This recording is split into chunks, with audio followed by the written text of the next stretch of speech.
Hello, it's Chet. How are you doing? Welcome to another episode of the Dark Art Society podcast.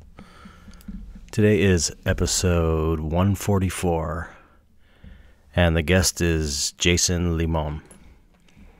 Jason is a great painter with a really unique style, and we've been showing together for a long time. We both maybe started kind of showing around the same time, I think, or somewhere close to each other, but we've been in a lot of group shows together, and I know him from Designercon and being in shows together and stuff like that. And his newest body of work is really great. All his stuff is great, but I really dig what he's been doing lately. Very inspiring. Anyway, we had a great conversation. It was a fun interview, easy to talk to, and it was good one. I just recorded it not long ago. So right now it's Monday night, December 16th, 11:23 p.m. I'm trying to get this together quickly. Cold is almost all the way gone, but it's still there a little bit. I'm trying to get this episode together quickly because I have to edit it together, so it might not sound as nice as they usually do. I have to put the theme song in and edit the intro in and all that stuff because our audio engineer Brian Kilgore is going away for a couple weeks on vacation, so I was going to take over the next 2 weeks and do the audio engineering myself, but I've actually decided I'm going to take 2 weeks off the podcast just because I need a break, and I've got to get my book done, my dystopia book. And while I could probably do the podcast over the next 2 weeks, over the holidays, I don't know. I don't want to bug people on their during the holidays and ask them to be on the podcast, and I need the time anyway. So this will be the last episode of the year, actually, and we will resume on, let's see, okay, the 8th of January. So 2 weeks off. So now's your chance to catch up on old episodes. All right. What's been going on with me? Man, I've just been completely overwhelmed with Christmas orders. Got a lot of orders. It's been a really great year, which is exciting for me. And between that and these tool posters I've been doodling, people have been sending me their tool posters through a couple friends of mine.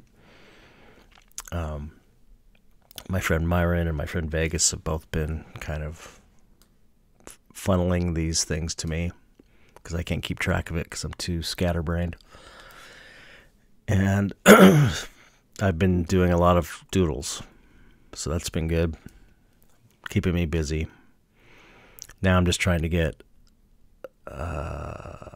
orders out in time for Christmas. So it's long days. Everyone's pitching in here, and yeah, that's been pretty much it. Haven't been able to do anything on my Patreon or anything. It's been really frustrating because I'm doing all this shipping and packing and printing labels and stuff. So, but you got to do it, and I'm happy for it. So anyway, let's see. I guess that's it. That's pretty much been encompassing my entire life lately. Yeah, I'm in a daze. I'm in a daze. Weird. It's a weird time because I'm just so busy with this stuff that's not really art related. So I don't know. You can probably tell I'm a little less focused than usual, maybe. Okay, let's get on with the new subscribers. There's only one new subscriber, and that is... Okay, I don't know how to pronounce his name. Here's how he spells it. B2RIANLS. So it's like, is that Brian 2LS? Or I don't know. Anyway, thank you for subscribing and supporting the podcast. And thank you for the nice letter you wrote me. I think I sent you a message on here because he also has a Patreon. And he sent me a nice handwritten letter actually thanking me for inspiring him to get on Patreon, which is pretty cool. So thanks for helping out. And let me know how to pronounce your name, please, and I'll say it right next time. All right. I guess we'll get on with the 5 questions.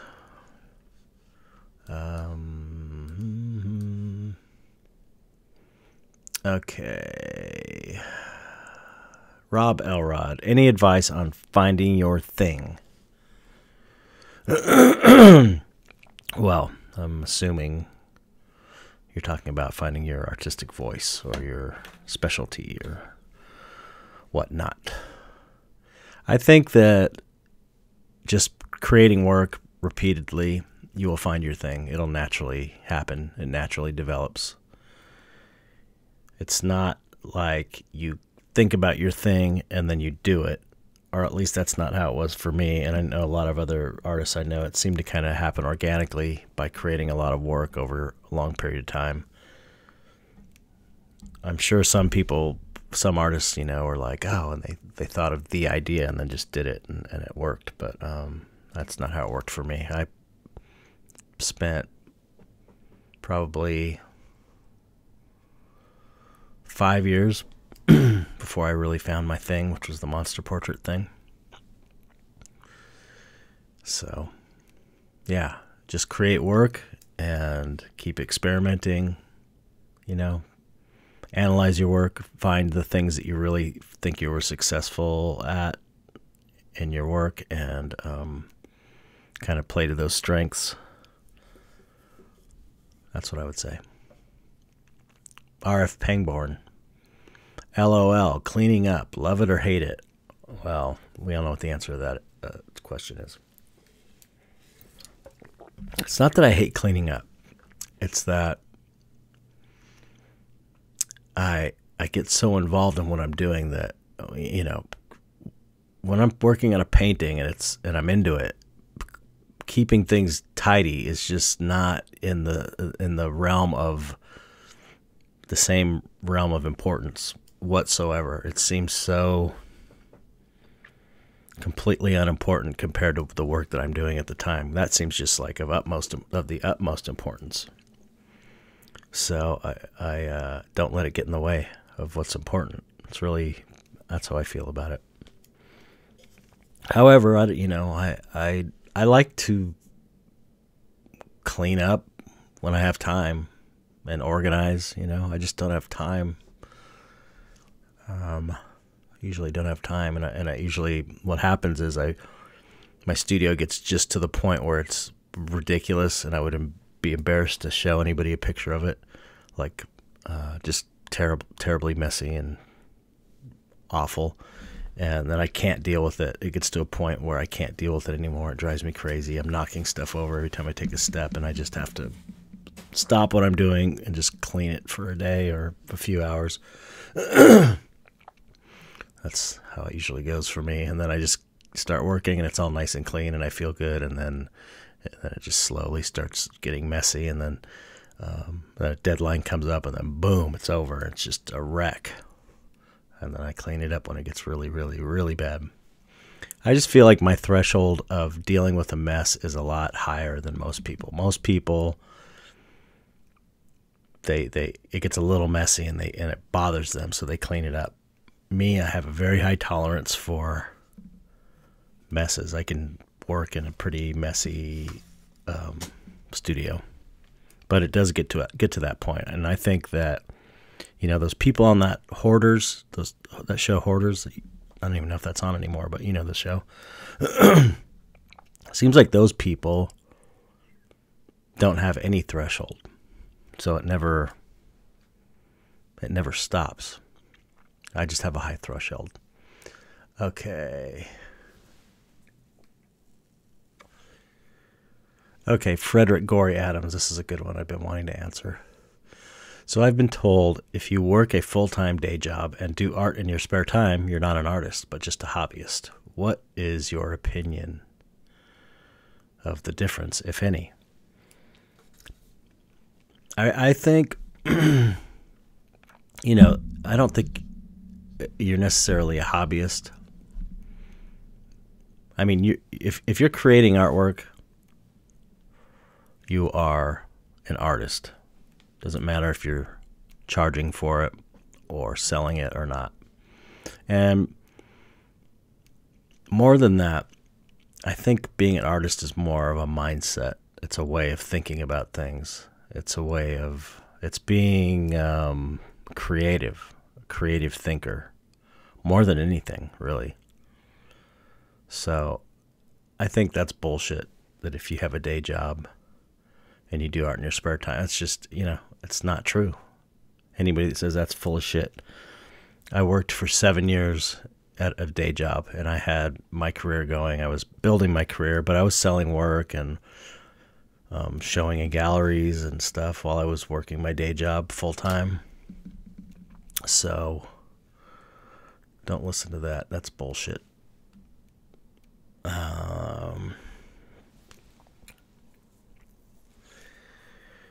Peter Westerman, are you happy there's so many more artists now than ever before, or are there downsides to it? Is there anything you miss about being an artist pre-social media?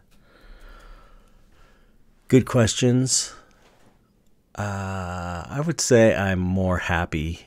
I think there's more upsides than downsides to there being so many artists, because there's a lot more artists out there, but there's also a lot more buyers. There's a lot more people in general, so everything's gone up. There's more of everything. And I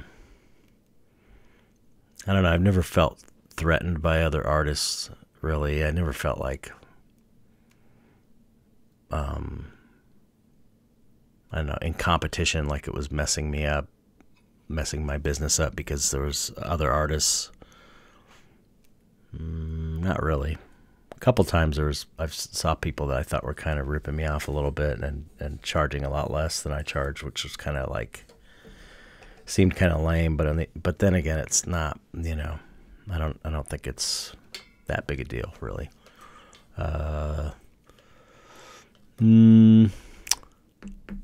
So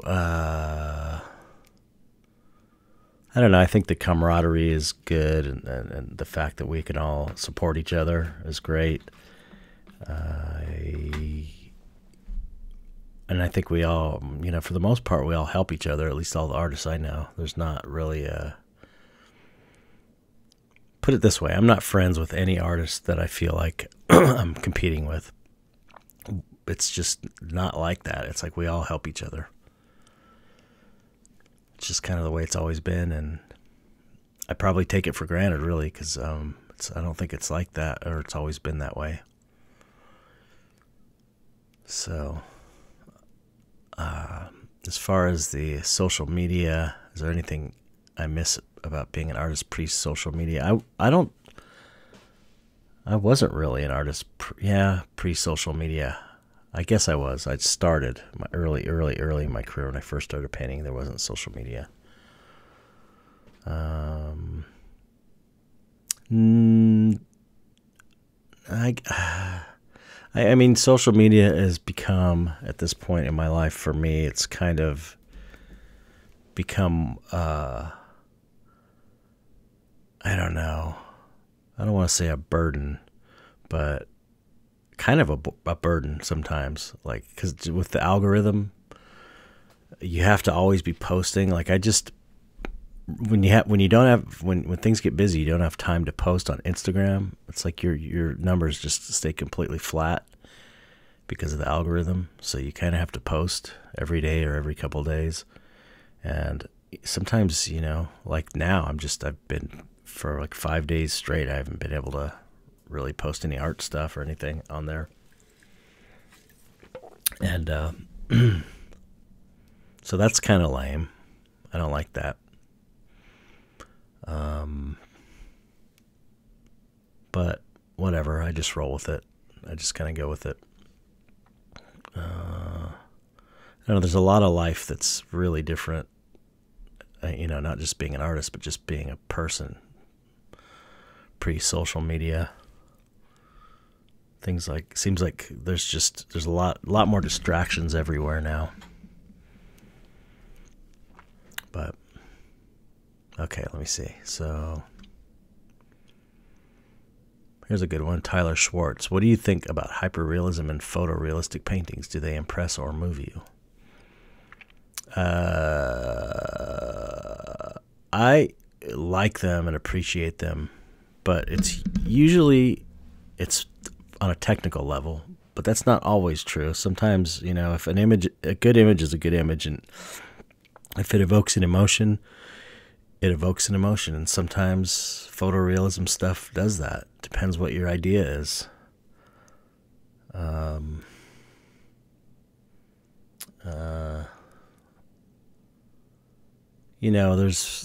There's Linnea Strid, for example. She did a lot of she was doing these she still does photoreal stuff, but I know when I first found her, when I first discovered her, she was doing stuff that was like people with water coming down them, and there was definitely an emotional feeling to that. I got to get her on the podcast, actually. She'd be good on the podcast. But it was more than just photoreal work to me.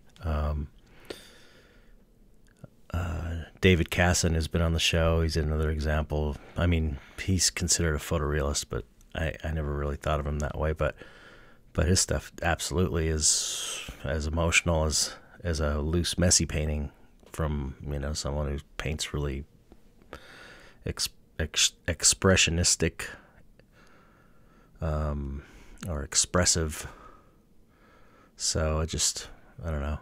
It's all good.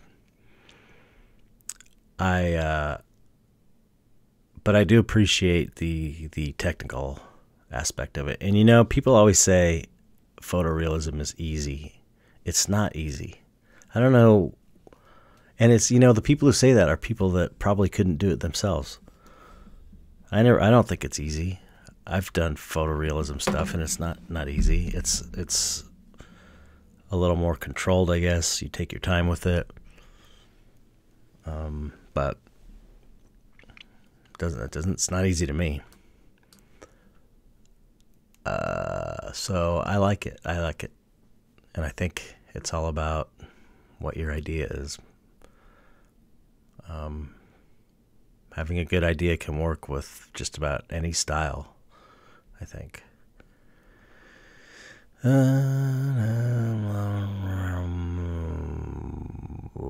Okay, that was 1, 2, 3, 4. Wait, did I do 5 already? Well, the cleaning up one wasn't. Well, I guess 1, 2, 3, 4. Yeah, that was 5 questions. All right, that's enough. Okay, so yeah, no podcast. This is the last podcast of the year. No podcast for the next 2 weeks, and then we will come back January 8th. And I guess thank you. I want to thank everybody for supporting this year. And I don't know how long we've even been doing this podcast. Is it 2 years now? Yeah, all of your support and the community is really awesome in this Dark Art Society community, and I'm grateful for being a part of it and being able to do this podcast, and hope you all are enjoying it. And yeah, just thank you for listening. All right, let's get on with it. Here it is, my last interview of the year. Jason Limon.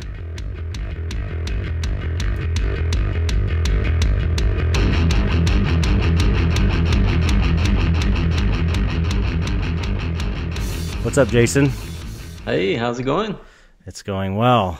Good. I'm doing good here. You doing good? Yeah. Thanks for having me on, man. Yeah, thanks for being on.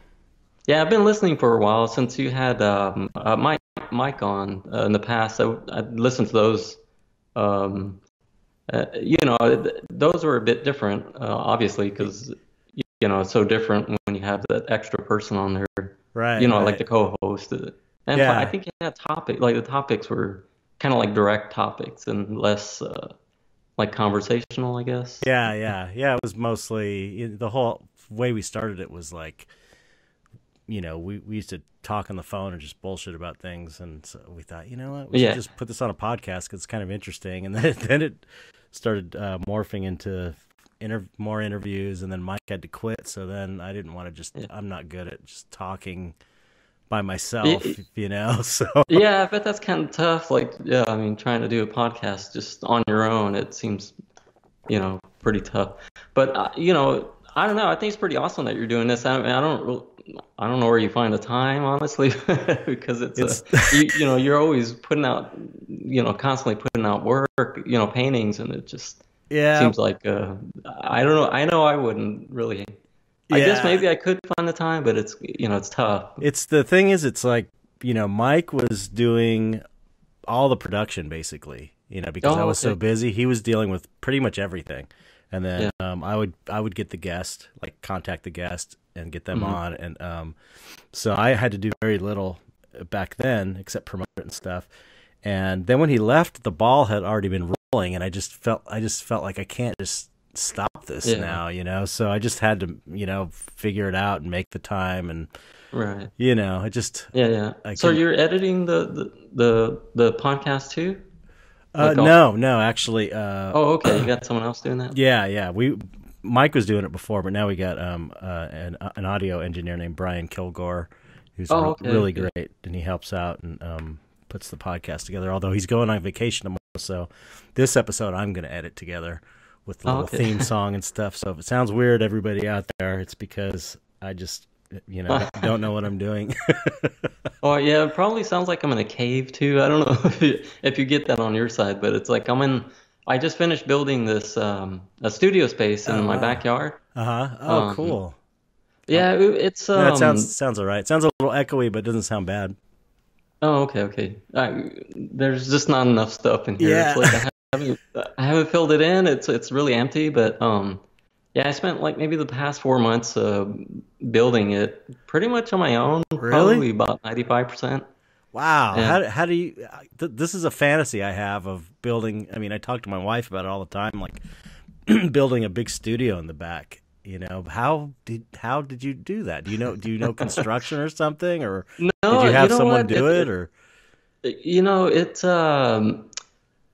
I think it started probably about 15 years ago, where like in our old house, we lived in our old house about like 20 years, and the kitchen needed to be redone pretty bad, and I didn't know how to do anything. Plus, I didn't have the tools, but I just started getting tools slowly, and then I rebuilt that kitchen like as best as I could. And then when we moved into this new house about 4 years ago, and like the whole house inside, it just needed to be like remodeled, and I did almost all of it. But wow, it was just like slowly. Honestly, I look at a lot of that stuff and I'm like, I can't believe I did that, and it's still standing up somehow. Is it like YouTube videos or something that you figured it out? Some of it was like videos.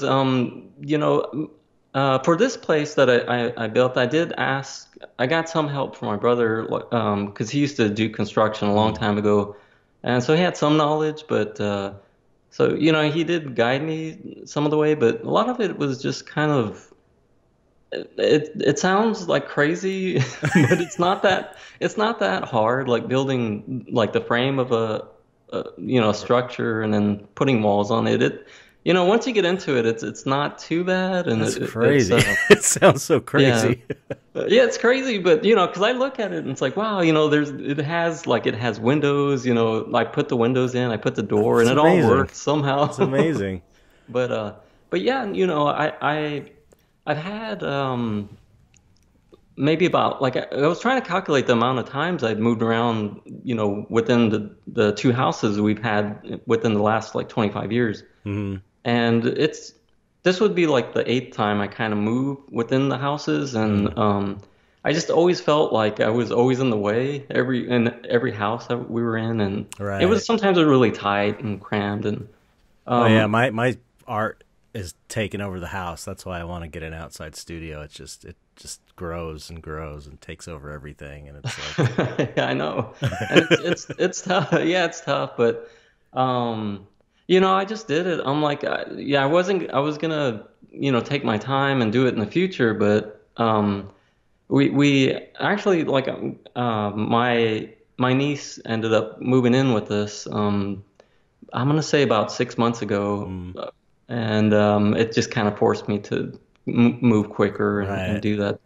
Just start building and just figure it out. That's crazy. But here I am. I'm sitting in it, and it's weird.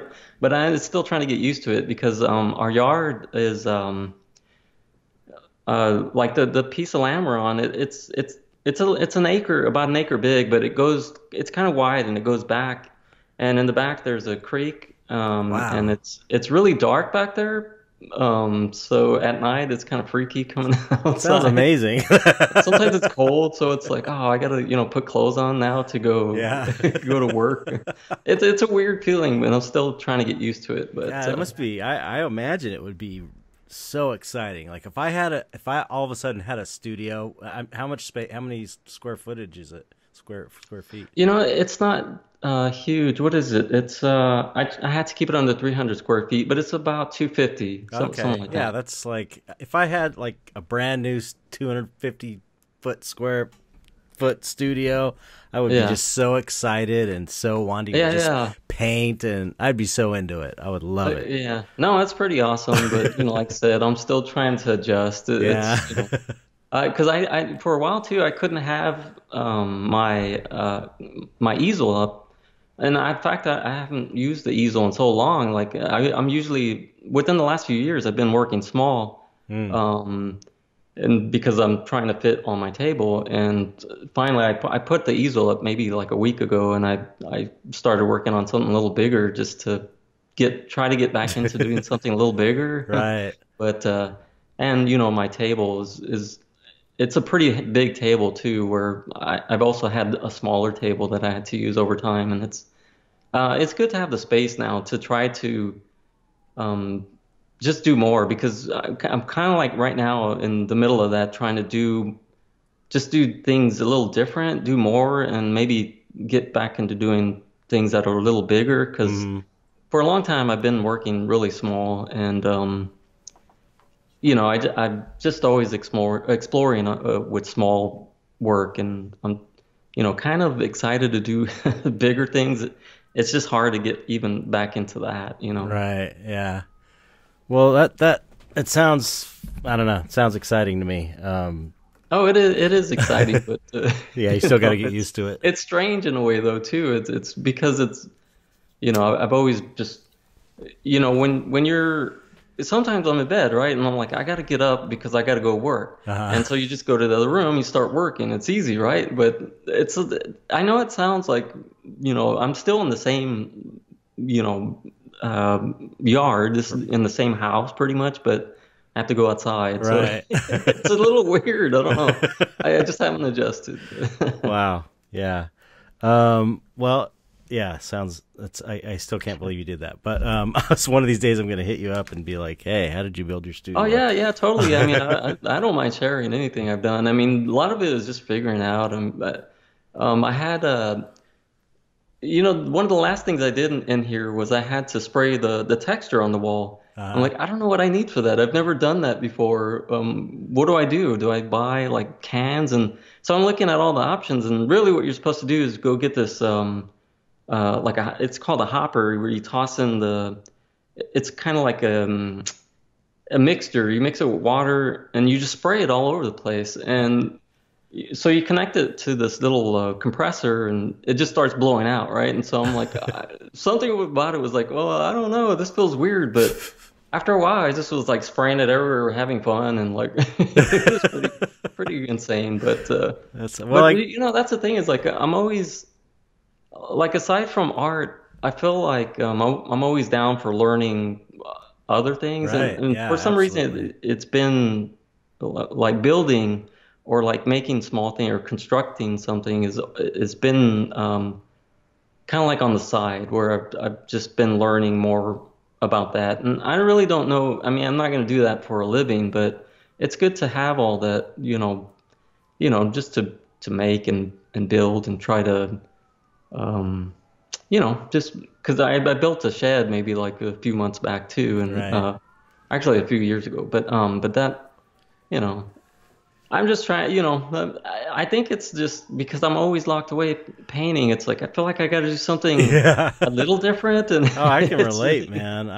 I mean, my house is, I have an old house and it's falling apart, and oh I just don't have the time. I just don't have the time yeah, to do it, just because I'm always busting ass to try and yeah. make ends No, meet. it, So it does take a lot of time. I'm, I the, want the to though. first, I would love to yeah, the do it. first few years, a year and a half, we were in this house. It took up about that full time, like a year and a half, Mm, like of just me working on the house, right. and I didn't get Oh much wait, done in can you hear terms of this? painting. Can you hear this?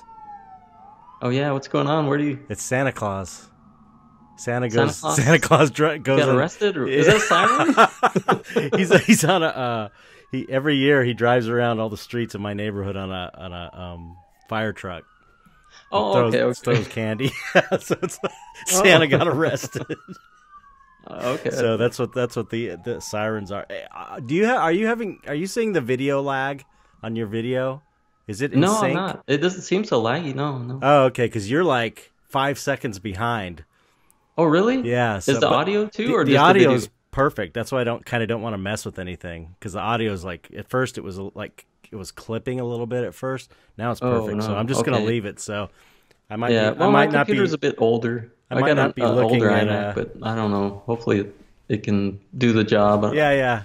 I might not be looking at you as much because it's like, you're talking and then all of a sudden what you said is like the video's matching up. So it's like, but Oh. anyway, it's cool. It's all good. So okay. So let's talk about your history and how you got started in art. I mean, we've shown together for years. I mean, we were shown together a long time ago, from what I Yeah. remember. It's like always kind of, I don't know, we'd be in group shows together and work at the same galleries from Yeah. time to time. And I see you at, I think Designercon. I would always see Yeah. you, and Yeah. Yeah. It's DesignerCon where I saw you last. It's. I yeah, haven't been there in a while, but that's the way it always is, right? I mean, we hmm kind of show, and we just don't ever. I mean, sometimes I don't.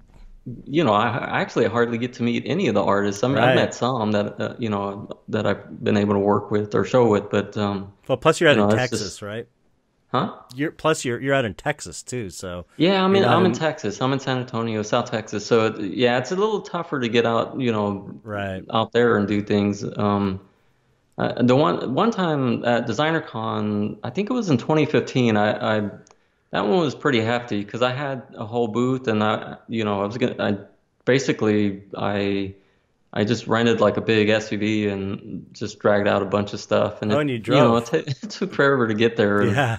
do all the work, and it's not so fun. And when I'm way over here, but I actually loved DesignerCon. It's a pretty cool Yeah. event, but I haven't been since it's been over in Anaheim Yeah, now. same here. I haven't I haven't, just because it's like an hour from me now instead of 15 minutes. So Oh, so I stopped that's going, not 'cause compared to me. It's not. I know I feel bad now. Come on. So were you okay, so were you like, the art kid? I always ask this question. Were you the art kid in Uh, school? Like when did you I start think I drawing and was stuff? the art kid. Probably in high school I was, but before that I wasn't really. Um, it's strange. Like I was when I think of my childhood, I try to think of like the things that pop out at me in terms of where does art stand out? Where did it come along Hmm. in my life? And it's strange, but I always think about as a kid, I used to collect, and it sounds weird, like I was a weird kid, but like I collected like small packages, like anything with type on it, or like little bottles, or Hmm. um, it, you know, it. I think for a long time I was into more like I guess like product design, where or like package design, Hmm. things like that. That it always appealed to me as a kid, Really? and and also like trying to put things together or make things work like a box. How do you make a box work Right. properly? And that's what I mean by like package design Yeah, or yeah. um, that's still that kind of appeals to me, but not in terms of like that's what I want to do as a job, but You appreciate you it. know it probably it was in I guess in high school. It's like I started getting more into mostly drawing and trying to do things. I took of course a lot of art courses in high school, but yeah, I mean I guess you could say I was an art kid. I for the longest time I knew art was something that was important to me. I just didn't know how it was gonna evolve or what would come out of it. Right. Um, and actually, when because I went to I'm self-taught artist, but I went to some college, and when I was in school here in town, it was a community college, so I started with just fine art. I was painting and drawing a lot. Hmm. Took some of those courses, but in the building we were in on the same building on the second level. There was a whole bunch of computers and kids are doing things on computers and so I went up there one day. I'm like, what's going on up here, and so they were just all drawing on computers like, hey, that looks pretty cool. I What didn't you know what year was this?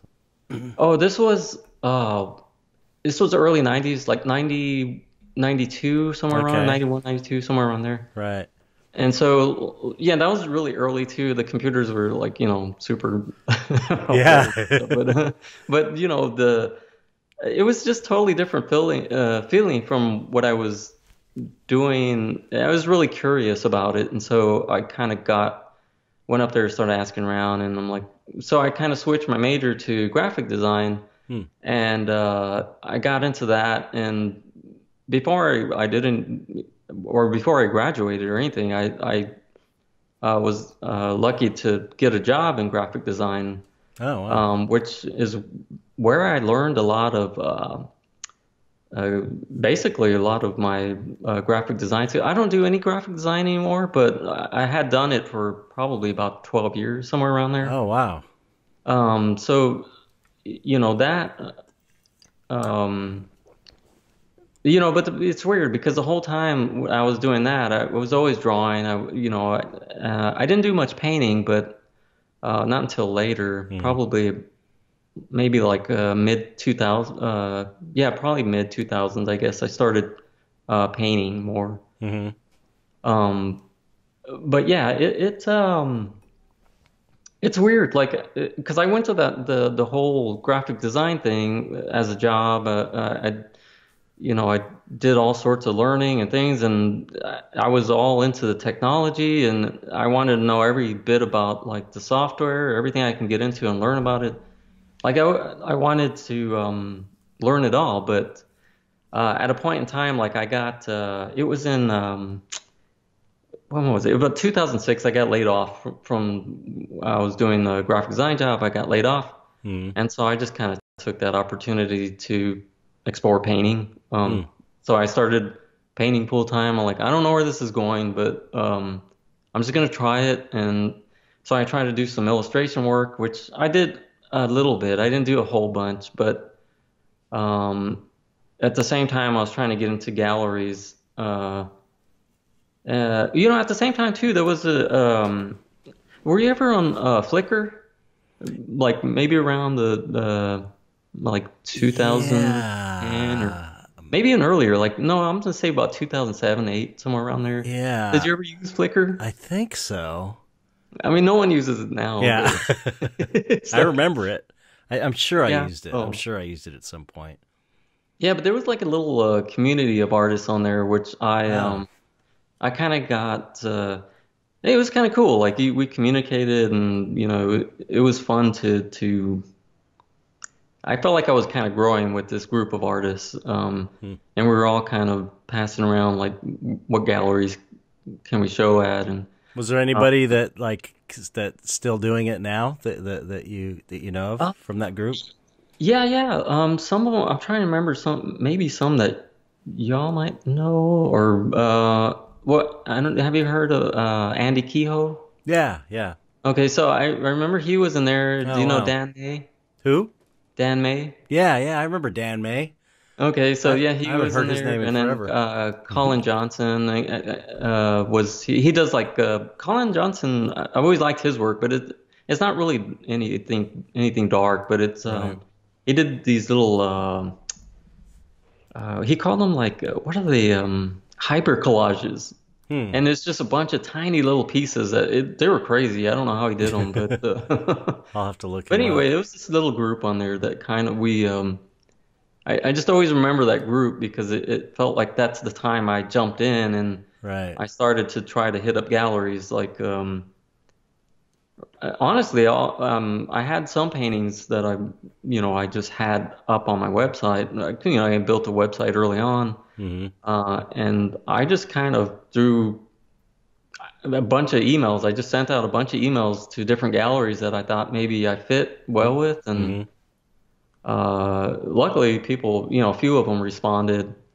The first one was up in Chicago. It was called the place. The place was called the. Let me see. I'm trying to remember the gallery name. It was called Garden Fresh. Hmm. I don't think it's around anymore or anything, but uh, the um, the artist that actually got me connected with that first show I did, it was a group show, but it was also he was on Flickr was Jeremiah Kettner. I know you know his art because I used to Yeah. we I shared a booth with him at Designercon 1 year with him and NC Winners. Right. Uh, yeah, but like so he Oh invited me to yeah, yeah, show up. yeah. Another guy I haven't heard about in forever. Is he's still kicking around and doing this stuff? Yeah, yeah, His stuff's he's still great. painting. He's over in Japan. I think he's still over there. I haven't talked to him in a Yeah, while. yeah, it's so funny. I'm looking it up right now. It's like it's so not, in my realm at all because it's, kind of these Yeah, yeah, bright colors and kind yeah, of super colorful. cartoony sort of pretty girls, but I Yeah, always really liked it because the colors are so cool and, the it's great. It's great work. yeah, yeah. It's really No, I've good. always liked it, but he Excellent. invited me to show up there, and that was the first time really I had shown at a gallery at that group show, and it was when was that? Maybe like 2005 or six. I can't remember the Hmm. exact date, but it was around there. But and it was strange. Like after I did that first show, it felt like I was doing like a million of them. It just kind of bursted into this. Yeah, it I must. think the first few years, because I counted, I was doing about 25, 24, 25 shows. Yeah, So it seemed like it it was just happened insane. I don't really even know how fast I for did you. them. It Huh? it kind of seemed like it happened fast for you. Yeah, You know? I felt like it did. In fact, I felt like it happened too fast. Uh, In fact, like during okay. that time of when I did work with those galleries, like I don't feel like I made any time to even, you know, make any relationships with any of those galleries. Right. It all felt so quick, Hmm. and a lot of times I look back and I'm like that's the way I started, but it didn't feel like a good start. Like Hmm. I feel like now what I'm doing now, I'm doing it a lot slower. It feels good right now, but back Right. then, it was kind of all like new to me, and I just, anything that came my way, I was like, yeah, I'll do it, and then I just, Right. painted Yep. what I could, and I got Yep. it over there, and it was a lot of fun, and I did go to a lot of the shows. I was able to get out a lot, but it just felt. After looking at it, like when I step back and I look at it now, it feels a little bit empty. Like there was Mm. no, and I'm not talking about my work. I mean, I always felt happy about what I was doing, but it just, in terms of like building, trying to build something out of it, Right. it didn't, I don't feel like it helped, uh, Interesting. build that direction with galleries. Right. Right. In fact, I don't know if many of them are around or, Right. anymore. Yeah. That I remember. I mean, there was like a real kind of boom around then. Yeah. There was like art. There was a big kind of like a surge in for a while there. A big surge Hmm. in kind of this underground art scene. I guess at least in L.A. there was, and I think it was all over. Really, it Yeah. sounds like it was Yeah. from. Yeah, I did a lot of it in LA. That's where a lot of it Yeah. was, and actually, that's where a lot of it still is. I'd love to move over there, but it's like I'm just kind of stuck here. I feel like with my Yeah, family and well, yeah, things like that. if you You got your know, family there, that's kind of why I feel stuck in. I mean, I feel stuck in California and LA just because I got roots here and my family's here, my right? kids are Yeah. here, my grandkids are here, so it's like I ain't going anywhere. Although I hear the taxes in Texas are a lot better than out here, or a lot cheaper. Oh, yeah, yeah. Well, the real estate too. Everything. Yeah, it Yeah, costs less. It does, but yeah. I just got to deal with it though because I couldn't leave my grandkids or my kids or yeah, anything. yeah, same here. I You mean, know. there's a lot going on here, and it's hard to leave all that. And really, I don't have to. Is the thing. Yeah, It's like you you don't can need work to from now. anywhere. Yeah, So. with the internet and everything. Man, the reason I got in contact with you to do the podcast is I saw your last Copro show, Oh yeah, and yeah. I just was like, I hadn't seen your work in a while, other than, it's like I would see your work at I would always see your stuff when I'd see you at the Designercon shows, and I was like, oh, that's great. I always forget. Yeah. Jason's amazing. I always forget. And it's Oh, like I see thanks, you at the man. show, and then I saw this stuff, and I was just like, just killed me. It was so good, so Oh man, amazing. thanks. I Thank mean, you. I'm looking at it right now, and it's just, I just love it. It's like the Oh, nice. colors, all the skeletons, the old, just the old vibe of everything, and the weird boxes are so fucking cool. I absolutely love it. And Oh, cool. Thank you. Well, I'm glad you like it. it's fucking I've great. It's really great, and it's so different too. It's really you. oh, cool. Yeah, it wasn't kind of like I was describing earlier. It didn't always feel like this. Just honestly about I'm gonna say about 2 years ago, I kind of I paused and I was really questioning like everything. I'm like, what am I doing like in terms of art? Mm-hmm. Am I? I've always kind of felt like I was just like moving, like going on a. It sounds weird, but like I was going in a direction or taking this path that I didn't even um I just didn't feel in charge. I don't know if that makes sense, but Mm-hmm. like for a good while I felt that way. And like I said, I've always felt like I was learning, and I was always happy with what I was making. Mm-hmm. But a lot of times it was always in a direction where I had to think about it because really because of my mood. Because when I started painting back in full time back in like 2005, I was doing things that were kind of like right now. What I'm doing now, I always felt like we're a little bit more. It didn't feel so dark. Mm-hmm. There was still like it felt like I had. I feel like you could, what I'm doing right now, there you could see a bit of brightness in it. Mm-hmm. I don't know, but I've gone through these different like dips in my life where it's in terms of art, where my mood totally affected things for a while. Where after doing that stuff, I kind of went in a direction that was super dark. Like things were, honestly, I was trying to tell like this story Mm-hmm. about like humanity and like the planet and how it's filthy and there's people everywhere and Right. so like this whole thing I was going off on was about like cleaning up that mess and during a lot of that time, I felt like my mood was just low, and it's like I'm tired of feeling like this energy of or feeling down, Mm-hmm. and that's what I was projecting.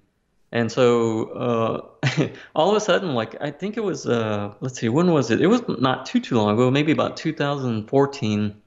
I did uh, I did something where I forced myself to do something like really drastic. Whereas Mm-hmm. like, well, I'm not gonna do anything dark in 2014. I'm gonna just do these silly monsters for a whole year and see what happens. Mm-hmm. And so I took that whole year and I did these little character monsters that I called cryptidbits. Mm-hmm. And it all it was just like I was making up these crazy little monsters and a lot of them were cute and and that was my way of get out of this dip. It's like this low. It's like I got to get out of this low. I don't want to be feeling this way. Right. And but strange because it's like the art is not really directing my mood. My mood is just that way. I mean, my Right. mood is the way it is. It's like generally I that's who I am as a person. Mm-hmm. I go through a lot of these dips in life, but so when I did that, everything felt even weirder because it's like, whoa, I went way on the other side where everything is just kind of like it's too much, you know what I Right. mean? It's just too much. And so shortly after that, I was like really confused. I'm like, what am I like? What do I want to do with my art? I was just questioning a lot of it. I felt a bit, honestly, I was afraid, like because it's like Huh. I don't want to stop painting. I don't, you know, I just wanted to fix it and somehow make sure that I was going to go in the direction where I felt happy. Mm-hmm. And so that's really where I'm at now. Mm-hmm. As I went back to, I looked at the things I was doing in the beginning when I first started painting, and then I kind of, you know, took some of those elements and then, took elements from the things I enjoyed in my childhood. Mm-hmm. And it's working out pretty good because I feel like I've slowed down a lot and I'm listening to exactly to where I'm, what I want to do and where I'm trying to go. And it hasn't been easy, because a lot of times I sit there and before painting, I mean, I sit there and sometimes I feel like I think too much because Right. it's like, because there's always an idea there, but it's like now it's like, okay, I have an idea, but does that idea really need to come out as a painting? Right. Is it does it belong within my portfolio as I Right. continue? And Right. so I do a lot of thinking now. I don't want to just like, and I think that was my energy though, is because I was on this rush of, painting all the time really fast. And at first, I felt like it was still drifting out of that. Like I felt like I had to be moving real fast Right. and just kind of, get work out and because I constantly have ideas, but it's like, now it's like, well, I want to be certain that idea is the right idea that I'm putting down. And, sometimes it's still not the right idea. I feel like it's, you can't always be, they can't always be like, exactly what you were hoping for. But, Right. I do a lot more thinking now, though, before I start painting or even sketching any of the stuff. Right. And, Yeah. but but that's the thing. It's like I feel like I've gone through different phases of, Mm-hmm. in terms of, um, just the subject matter or the ideas. It's like I've gone through different phases, and Yeah, definitely. I'm trying to be a bit more consistent about like that direction too, because it's been confusing for me. Like I've learned a lot and it's been a while. It's been I over know. 10 years, and it's like kind of I guess I didn't take enough time to step back and breathe and figure it out, and Right, I finally right. did. And, I feel a lot better about it. Yeah, I mean, I can definitely see a difference in not only the subject matter you're painting, um, but also your technique. Like your technique seems, I remember your older work was like really contrasty. Like you had really dark lights or really dark Oh, darks, and then yeah, light lights. You know what I mean? yeah, yeah, And yeah, and these are more kind of like in the middle value range, and it's yeah. it just feels very, I don't know, it just feels really right and comfortable to look at. And the color palette is just, that's one of the things that just kills me. It's like I'm just so into that. Like these boxes you're doing, like these weird. Are you making these boxes up? These like skull Uh, boxes and weird. I it's like no, the no. colors of them. They're kind of like this, like 40s or something color palette. Yeah, I just love that era of. I just love it. I love the feel of it. yeah, yeah. Thanks. I mean, a lot of that is the stuff I like too. It just, I mean, that's what it is. It's like I don't ever create any like models or anything to work from. Really? Sometimes I'll go and reference paper or like just old graphic designs on Mm-hmm. old packages or paper or something. So I'll do some of that, but for the most part, it's just and honestly, that's all kind of new too. Is like all these shapes. For a while, like it's like I wasn't really doing so many shapes. Right. But all that's coming out because it's like that's part of the things I enjoy is like I've always, like I said, I in high school I wanted to be a mechanical engineer. Mm-hmm. Um, and I only took like one course when I was in high school. But for a second there, I was like, oh, this is and back then too, it's like there was no computers. And when I was in high school, we were doing it by hand, which was totally different. Mm-hmm. And I loved it. It was like I'm making these parts, drawing out these parts, and these parts are supposed to fit with another part so that they can make this whole machine or whatever. Right. And so that was just really intriguing to me and something I liked. I think I just like to put things together like Mm-hmm. puzzles and like make shapes work together. Right. In fact, I used to do that actually when I was when I started painting initially. The surfaces I was working on they were canvas, but what I would do is I would cut out these pieces of like a thick chipboard, and I Mm-hmm. would wrap each one individually with canvas. So basically, they kind of came to like I would paint them separately, and they would come together as one and kind of create this. And the only way you would really know it was like you had all that texture between each piece was if you saw it in person, Mm. really. Oh wow. You couldn't see it like so much online, but so and it was a ton of work.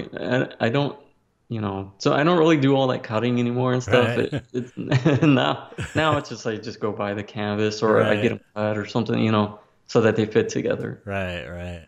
But I still like that. I still like, kind of they all kind of play a role with each other. I think that all that old graphic design stuff or any of the like old papers with like Yeah. writing on or whatever, Oh, I and know. I've got a bunch of that stuff in my studio. Just like I've got like an old straight razor uh, set that my wife, because my wife used to work at a thrift store. She knows I like all this stuff, so she would bring me like it's an old straight razor, and it's just the packaging is so, it's just like the stuff you're painting. It's that that kind of muted uh yes. reds and those tans and browns, and Hmm. I just love the look of, so I've got like all kinds of crap in my studio like that, because I'm kind of a pack rat with that stuff.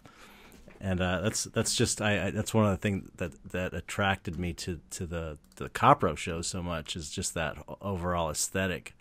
Plus it's like it's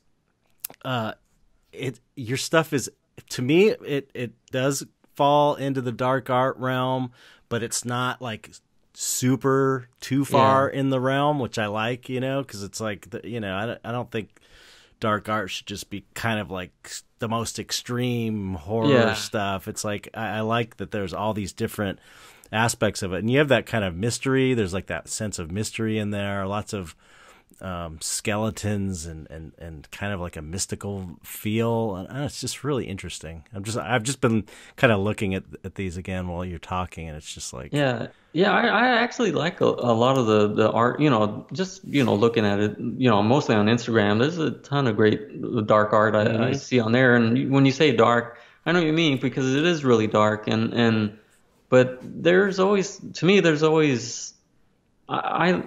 I like it just because it's so different. It's so different from what you see every day, that are most people are doing, and so I like that about it. But yeah, I always feel weird. Like when it gets too dark for me, it's like I don't want to go too dark. I start feeling weird. In fact, like I think that's just all because of my mood too. It's like I don't want to sink into this weird depression, because I will sink into this crazy depression. It's like I don't want to be depressed, but yeah, so that's all like, honestly, everything I've been doing and I do, it's all based on mood, and it's like, I just go through I go through a lot of mood swings. It's a weird it's a weird, man. It's like I don't know, I try my best to stay on top of all that, but it's not always easy. And a lot of that is just the way I was brought up, because I come from a big family. There's nine. I have nine altogether. There's 9 of us, some brothers and sisters. Wow. And so I'm the 8th of 9. Wow, that's a big family. And it was kind of tough those times, because it's like, especially being at the end there. Yeah, right. I didn't even have it bad. Like there's my youngest brother. He's like 5 years younger, and he's the last. And by the time we got to him, it's like nobody cared. It's like this poor guy, he just kind of got like shoved aside, and I kind of felt like that towards the end too, when I was already becoming like a young adult. It's like, no, it's just my parents. I don't know. They didn't like each other. I don't know how they, had so many kids, because they treated each other like, like crap. But oh my God. Wow. But but it was a weird upbringing. It's like well, my dad was a veteran of the Vietnam War, so he had kind of some issues, anger issues, obviously. Right. And so.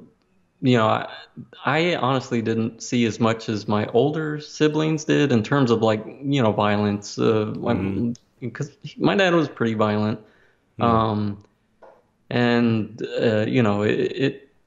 it was a tough time. And so like when you're a young kid, you're a young guy, and you're seeing these things, it's obviously going to have effect on who you are. And that's kind of what happened to me, and how I feel like my moods are always kind of up and down, and I get these strange I just go through these strange mood swings all the time. I mean, it's just that it's my upbringing, and I don't I've tried many times to sort it out, and but it's never been bad where I felt like I was gonna do any harm to myself or anything like that. It's it's just something that I always felt like I have to stay on top of, and and it affects everything in my life, really, and definitely it affects my art, because that's mainly what it's all based on, is my mood, and all the things I've been through in my past, and so a lot of it just evolves around my upbringing, which honestly, I don't remember a whole lot, because I feel like I just blocked out a whole lot of that stuff, just because it was no fun. It was not a good time, but it's all different now. I mean, I have my kids of my own. I got 2 daughters. Oh, cool. I've been married for 27 years. Wow, awesome. Yeah. Yeah, I think I've been married so long, we always forget how many years it's been, but I think It's either 30 or 31 years. Okay, nice. Yeah. And I got two Yeah. granddaughters now. Oh, And, okay, and cool. I raised two boys, and I love girls so much, raising, or just, I'm not raising them, but I'm the grandparents, and it's such Yeah. a different experience than boys. They're Yeah. so cool. I absolutely adore them. It's a totally different trip than boys. Yeah. It's really I interesting to see how different they are, even at such a young age. You know? Right. Yeah, I didn't get that well, because I have two daughters, and so Yeah, yeah. I No, that's don't know what it's like raising a boy. right. That's it. I assume it would be totally different, but It's like, you know, I don't know. Boys are just, in my experience, they're just, you know, they're like boys. They're a little like, um, just rougher, I guess. yeah, You yeah. know, the girls seem a little more sensitive. Yeah, they are You totally. know, and more in And touch that's with the their thing. It's feelings, kind of. You know. Yeah, for sure. Like I know my daughters are, they're old. Like my oldest daughter is 27, and then my other daughter is 17. So, that they've gone That's to that time and they're my youngest son is 20. Shit, is he 29? I forgot. Sorry. Yeah, it's fun. I didn't realize we had kids close to the same age. It's a trip. Oh yeah, yeah. It is weird, right? I mean, you Right. think about like I honestly I don't feel so old. I mean, what am I? I'm 46, and that I don't. Whenever I think about it, it's like 46 is it's not that old, but it's Right. getting older, and but I just don't feel like I'm Right. getting old. I I don't know. know. Yeah. Physically, I do, just because I'm like working. I work too hard. You know, it's like Yeah, I still I'm trying to get to a point where I don't have to work so hard. It's definitely taking a toll on me physically, but mentally, I don't really feel any different, other than I feel less. I don't know. When I was younger, I used to be really scared to do things. Like when I was a kid, I used to be afraid to go to the store and just pay for things, like talk to people I didn't know. I was really yeah, super shy, yep, you know, and just, it was something, you know, always through my life, like talking to people on the phone I didn't know, calling a yeah, business or something, yeah. I know what you mean. yeah, all through my life. And then it's like I got to a point and it's like, oh, that just kind of goes away, and you just are like, fuck it, you know, because you get to a point, you're like, you know, I'm older than most of the people I'm dealing with now, so it's like, Yeah, right. I mean, it's yeah, it's weird, right? Yeah, because I the same way. It's like I mm, remember being scared to go. Your parent be like, "Go pay for this or go do right. that." And it's like, no, I don't want to do that. It's it's Yep. or yeah, like you're saying, talking on the phone. Why is that so scary? Right, It's like it's not. exactly. I Yeah, know it's silly, but yeah, it's just, you know, it's part of being shy, and you know, it's just, it's a trip to see. um you know, you'll have grandkids oh yeah, yeah, probably, and yeah. At some point, yeah. it's so much more fun than raising kids. Oh yeah, for It's, sure. You get to give them back, you so it's do, like and you get to spoil them, and you don't have to really worry. It's just, and plus you're older. Like, you know, we had kids when we were young, and you yeah, know, you're kind of figuring out how to be a parent, yeah, and yeah.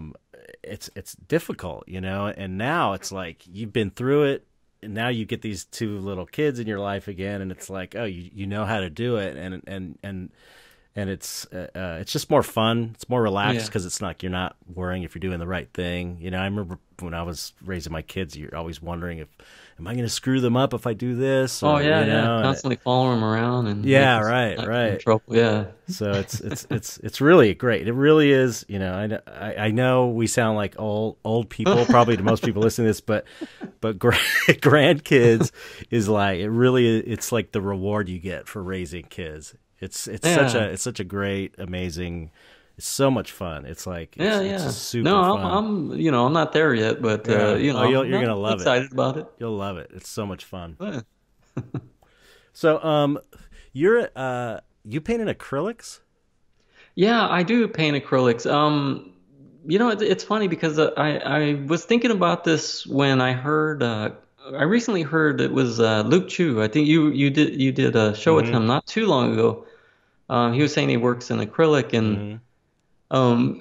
it's sometimes it's weird because a lot of times as artists, I feel like there's certain rules in a Right. way, like, and I always feel like you're you should be using oil, like, There's definitely a prejudice. I mean, there's a prejudice against acrylic. It's like oil is kind of considered the, and no, I know. but it's not. It's silly. It's No, I stupid. know, and so that kind of it's a weird feeling because I love acrylics. I Hmm. love what that they can do and what I do with them. It Oh yeah, just your stuff doesn't. I mean, you can't tell if it's oil or acrylic to me.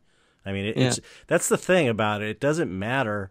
It doesn't matter. It matters what the painting looks like. That's what Right, matters. It doesn't exactly, matter and if you use, that's what I was getting. you That's what I know. was getting at with about Luke Chu. Like he was almost not like he was apologizing or like he felt like he needed to go towards oil, and it's like, Right. no, why? Why do you Right. have to do that? That just stick with what if you Yeah. like using them. Be, Like I love using them.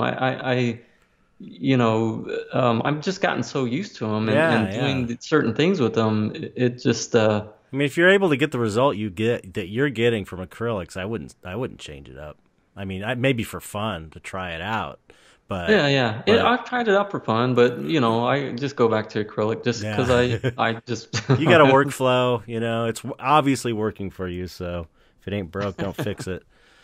Um, yeah, it's just yeah. I've just so into your work. I've just been looking at it while we're talking. well, It's like so great. I just love it. thanks. I've been recently more doing and sometimes that's a hard part too because like I use a lot of words in my art where Yeah, it's like it's interesting though. It's like I like what that. it's not easy, and I told you earlier it's like I think a lot before I do Hmm. anything, and it makes it even harder because sometimes I'll do a piece. It's like what's this piece about, and so I kind of have to relate words to that piece, and then not only that, it's like, okay, well, I have the letter R. How am I gonna make this look like an R, and like how does it pertain to the piece, and like also this it's supposed to be an object besides the Right. R, so it's not always easy and it takes a lot No. of energy, but I don't do I enjoy doing those a lot, but I do more like single panel pieces than I do those like those are made up of multiple like little panels that are Hmm. kind of put together. So but those are always fun to do. Oh, so as for example, this one I've just been staring at the whole time. That says inner noise. Oh yeah. Is that Yeah, are those are those a bunch of little panels? panels. Oh, Uh-huh. how cool! That's really cool. I didn't even realize that. Uh, Yeah, so I'll do like usually I have like focal pieces or panels, I guess. There'll be like one or two larger ones, and then I'll mhm. surround them by smaller pieces, and usually within those smaller pieces I'll do like letters or just other objects pertaining to Interesting. that idea. And so it's a ton of work, but I bet, man. I don't know. I kind of have to have it that way. It just It's another layer of greatness to your pieces that I didn't realize. I mean, just the image itself to me on the web, I'm like, oh, I just love it. And then to know that it's little sections is just icing on the cake for me. Um, cool. so just for example, I mean, how do you conceive a painting like this? People can go and look it up. It's on your website. It says Inner Noise, and then the paper hands, good and evil. Oh yeah. So cool. Do you like when you formulate a painting? Are you kind of going off your subconscious, or is this like, do you have a plan of what you're trying to express, or how do you formulate something like this? Um, yeah. Sometimes it comes in different ways, but it's weird. A lot of times it'll come uh, just before I'm about to like go to sleep. It's Yeah. strange, but like right when I'm laying down, Yeah. I'm laying there, and I'm not even. I feel like I'm not thinking, but for some reason, like these little, sometimes just images pop in my head. Hmm. Like it sounds weird, but it's almost like No. they're like kind of handed to me. Yeah, they're like Uh, little movies. It's weird. It's like that yeah, and so hypnagogic state between like waking and sleeping. Yeah, yeah. So I mean, sometimes it's that way where I have to get up and like I just kind of sketch something out real quick of what So I do you see saw. the whole painting, for example? Would you, No, no, or is it no. just like Like definitely, elements? I don't see words. Like I don't see. Sometimes it's just part. Like recently, I had a weird dream. I saw a lot of something. I know it had like a rabbit in it. Like Mm. it was almost it was strange because I woke up and I sketched out a lot of it, and it was like there was different areas where like there were panel. I could see the panels. I can see it was strange. It was a strange thing, but that's the only time where I saw a lot of image, I Mm. guess, where it's like, wow, there's a lot there that I can kind of pick from. I don't know Interesting. what it meant, Right. but I have to sort it out and figure out what it meant and you know, place an idea, figure out the idea. And those usually when those come around, I have a lot of I have a lot of fun with them because it feels like it's supposed to come out. Like it just like it was an idea in there and it just kind of came Right. out. Other times I'm just sitting there and I'll be painting on one thing and it's like some part of another painting will be like, oh, that'd be cool to make an object that looks like this part and it just Right. kind of grows out of that. So So and it it's always starts with tiny sketches, like little scribbles. so it's more intuitive than intellectual, I would say. At least the starting Yeah. point.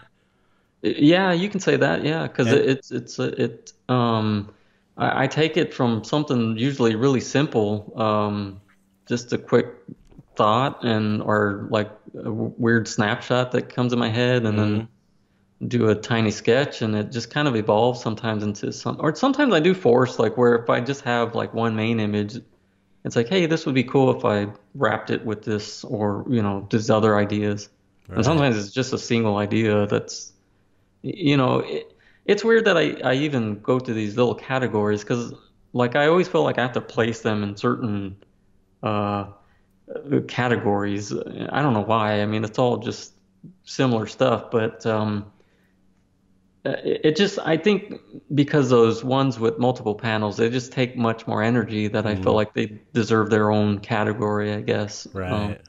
Where these other ones, that they're just kind of uh, um, it's more exploration than anything. Like I'm trying to remember when I did I do these little pieces, which I'm still doing now. They're called fragments. Mhm. I just call them fragments. But I started doing those in I think like 2008. Mhm. And they were really small back then. Like they're still small, but they were a lot quicker, Mm. small. Yeah, I'm Over looking at them. time, they've changed and grown a little bigger, and I spend more time on them now. Um, so Yeah, they're so great.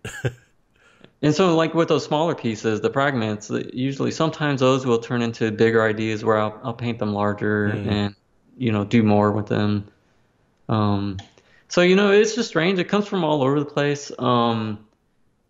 And sometimes I just don't know where they come from. Like I'm always trying to figure out like in terms of like inspiration, like movies or because I watch movie. Right now I watch a lot of documentaries. Yeah, me too, man. That's all I Uh, watch now.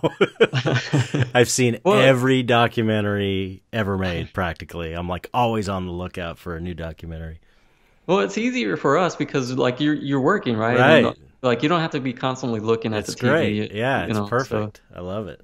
yeah, but more recently, I'd say within maybe the last like 7 years or so, I don't know why, but I've gotten into military history. Hmm. So I've been watching a ton of like just World War II documentaries Yeah. and movies too. Just war movies. I don't know what it is about them. I think it's just that uh, that time period, like during World War II. There's something about it that I don't know. You're I like about it. definitely, I mean, you're definitely drawn to like 30s, 40s vibe, it seems like, Yeah. in these paintings, especially you're talking about World War II and stuff.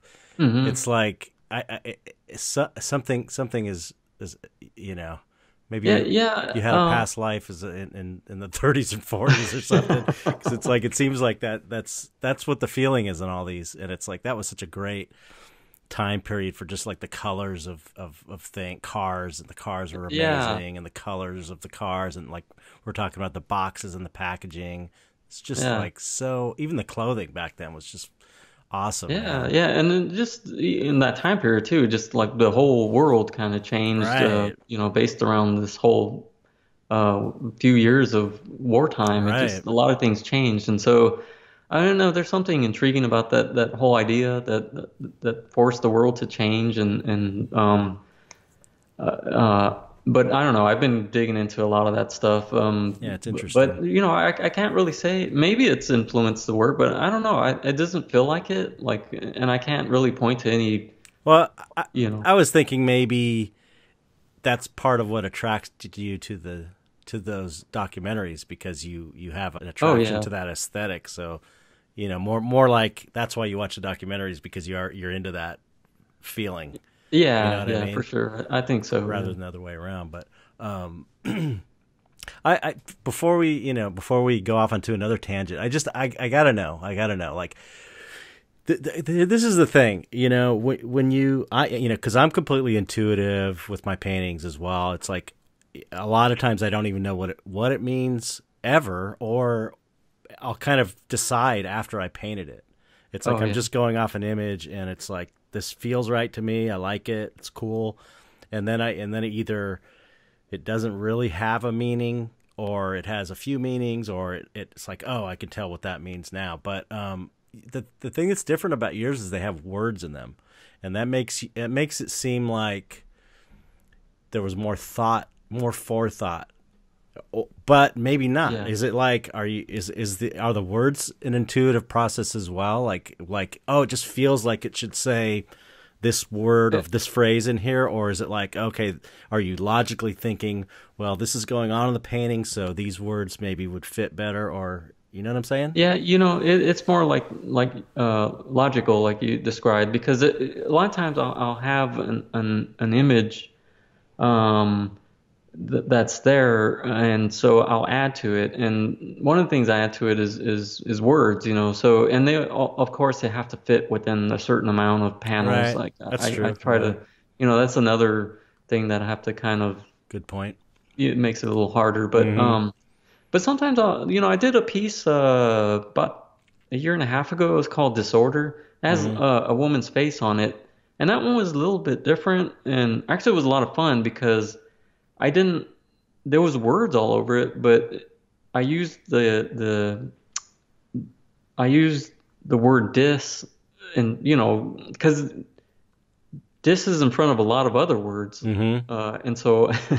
um, That one, I don't know. That one was, I've been wanting to do another one like that, because I just kind of went wild, I feel like, with that. Mm-hmm. And it wasn't really planned. None of it was real planned. I just took, any word that started with the word, dis, D-I-S. It's like, and so that, Right. um, I don't know. Like, I think, like I said, a lot of times I'm just feel like there's a simple thought there that kind of came out, and I just explore it further, Right. Right. and it just comes out. I don't know. Sometimes, like you, I just don't know what it means. Mm-hmm. But sometimes, sometimes I do feel like I Yeah. maybe know what it means, but maybe it's a thing of like, because your work, I feel like maybe when you do a piece, you may not know what it means, like just the piece itself, but I think collectively, like everything all together, your work, you could probably say it all has like a meaning to you, like Mm-hmm. one single meaning, and Right. maybe, that it all like, comes out of that, and it's all Right. connected. And so, Mm-hmm. it kind of feels like that to me, sort of, but Yeah. Yeah. it's hard to describe because, sometimes people they'll ask, they'll ask you, it's like, where do you get your ideas? And it's like, well, that's It's I gonna know. take me a while to write down, you know. I know. It's like Because it's not I easy. know better than to ask you to, but I still had to ask you.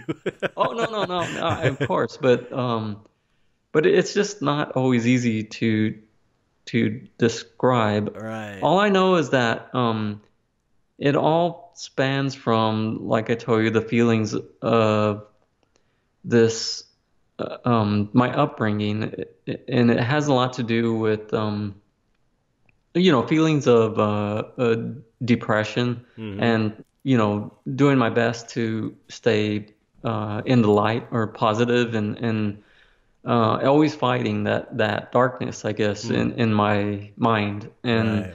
because I don't want to because I've gone through once in my life where I've gone through this weird like a panic attack, and it Mm-hmm. affected me really bad.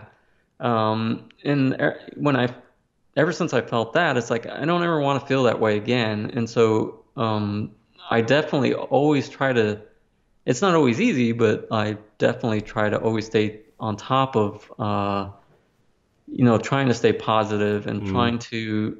It's not always easy to be in a good mood, but Right. definitely I'm always trying, and I think that it all just stems from that. Is like this constant battle to to feel good, Mm-hmm. and not let it just be all dark. Right. So it's there's always a lot of feeling in there, and really that's what it is. It's just the way I feel, and it's more than anything, it's that. Right. So it's more the way you feel. It's but do you feel like you are also kind of moderating your emotions with the work, Yeah, helping to because control your feelings by what you're painting in a way too, or it, it's funny you say that, because for and that sounds weird too, because for the longest time in my life I never felt like I had any control of what I'm doing. I mean, obviously I'm doing things, I'm making things happen, but I always felt like I was just on a ride. right, I didn't ever feel like I was in control right, like you're just following this until like thing. probably when I turned 40. I kind of snapped sort of. I'm like, what am I doing? I am in control, Huh. and I can do more to be in control.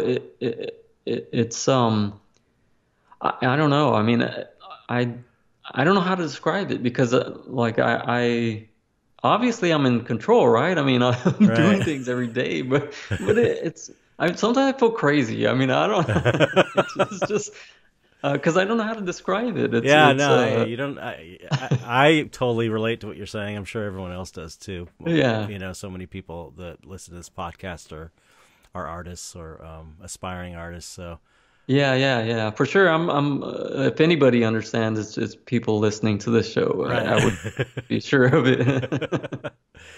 Yeah, it's hard to explain. But it seems like it seems like I don't know. From what you're saying, it seems like you're expressing your feelings, but at the same time, you're kind of moderating your feelings by what you paint. Because like you were saying, how if you get too dark, it's going to affect you. Like you're Yeah. sensitive, and so you have to kind of like be careful not to go too far down that road. Yeah, yeah, for sure. I mean, for sure, my art is it's just a big part of my life, really. Mm-hmm. Like I can't, you know, they're just one thing together. My life and my Right, art, right. I can't disconnect one from the other. Yeah, It's they all mean something a lot, to me, in terms of feelings, and so I think I mean, I just put them out there because um and it's weird that I put them out there because where I come from and my family, just the way we were raised, it's like keep your head down, and just right. don't cause any ripples, and it was hard for me to get over that part Mm-hmm. of like I'm putting artwork out there, and it's not always easy because it contains a lot of my feelings, and you Right, know so now I don't really think about it much. I just put it out. Regardless of what anybody thinks, it goes out. And right. so, and I guess it's just some sort of a relief maybe for me to put these feelings out, like Right. in a way, because I don't really talk about them much. It's not Hmm. like I go to any therapy because not honestly, like if I go around talking about this stuff, not many people care to listen to things in that, Well, this yeah, is how you talk about it with your art. yeah, for You're sure. using your own language. That's how I express Yeah. everything is that way. So, Right. and it works. Somehow it works. Yeah, it's interesting that you say that about keeping your head down. I mean, that was me as Yeah. growing up. Yeah, it was like stay everyone's fighting around me. I'm gonna be over here drawing and not cause any trouble, and so I'd just be like building my model kits or just drawing or whatever. And but it was weird. This also speaks to what you're talking about, how it's weird that you're able to put the stuff out there. Is I always felt like that as well. Like when it came to the artwork, I was able to do it. Like I would never, for example, I was in a band for like 10 years and I was the lead singer. I was the front man Oh, of the band and everything. And I would never feel comfortable getting up in front of people, especially when I was younger and just oh yeah. being the center of attention anywhere. I was just like, no, no, no, not into that at all because I was just super shy. But it's almost like when I had I was confident in the artwork I was doing, like the music. I Yeah. felt like I was able to somehow do it and be like a front man for a band, which is like so not my personality. So Yeah. it's almost like I had more belief in the artwork than I had in myself or something, or almost like I was showing I don't know, I felt confident as an artist, but not really just as a person. You know what I mean? Yeah, yeah. Well, I mean, I know what you mean because I feel the exact same way. Like for me, like as a person, I mean, I don't want any exposure as a person. Like, of Right. course, I want the art to get exposure, but I don't want to I don't want any attention on me. Hmm. I don't like that. But and it's tough sometimes right now in terms of like the way art is right now because a lot of times you as a person, you're part of that trying to sell that image. Hmm. Um, you know, I'm just not that person that can be all like, in front of the crowd and trying to. It's hard for me to be that person. I never was, and it's difficult to do that. But um, I'll do it if I have to. Right. If I go to a show and it's like Exactly. I got to speak to all these people. Yeah, I'm fine with that. But Yeah, because you know, you know that it's what you have to do in order to paint, and right, painting is right. more important than the discomfort you feel doing it. Yeah, Right. yeah. Yeah, it is totally like you're saying, it's not so comfortable. But Right. I've changed over time. I used to be really bad at that stuff. I mean, Mm. it's actually terrible. But I'm a totally different guy now. I don't know how. It's just kind of like I think it's just like you said. You just kind of like you know you just say forget about it. I'm just gonna do what you got to do, and Yeah, well, it's just it's like anything. You do it, you make yourself do it, and you practice it, and you get better at it. I mean, yeah, yeah, it was for me. I've talked about this a lot of times on the podcast that that was like a big issue for me. It's like if I'm going to do this, I have to go and not be afraid, like I used to be when I yeah, was a kid, to go talk to people I don't know. I yeah, have to be personable. I have to get out there and mix it up and meet people and talk about myself and my artwork. And it was just, it sucked at first. It was just like, I do not want to do this, but you just fucking make yourself do it. You yeah. just make yourself do it because you don't have a choice. It's like, okay, it's too important to me to not overcome this. And then, Right. Yeah. you do it for, I don't know, 20 years or whatever I've been painting. It's like, and doing shows. It's like now I have a podcast. I get up in front of people and Yeah. teach. It's like it's like any skill you can develop, Yeah, right. you After a know? while, you don't even think about it. Yeah, it's just like Point. Yeah. it's not. It's like even I'm sure you and I were like the extreme ends of shyness. If Yeah, for people sure. like us can get over it, anybody can. It's just you got to be determined and just do it.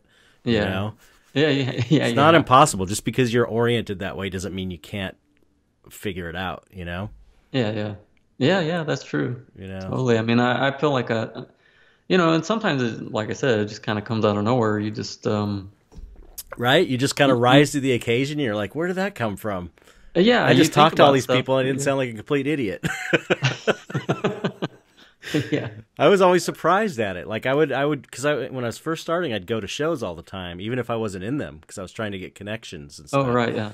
And I would go by myself sometimes, and it would just be like, I'd be all uncomfortable, but I would force myself and talk to people, and then when I would go home after the show, I'd feel like, oh, I can't.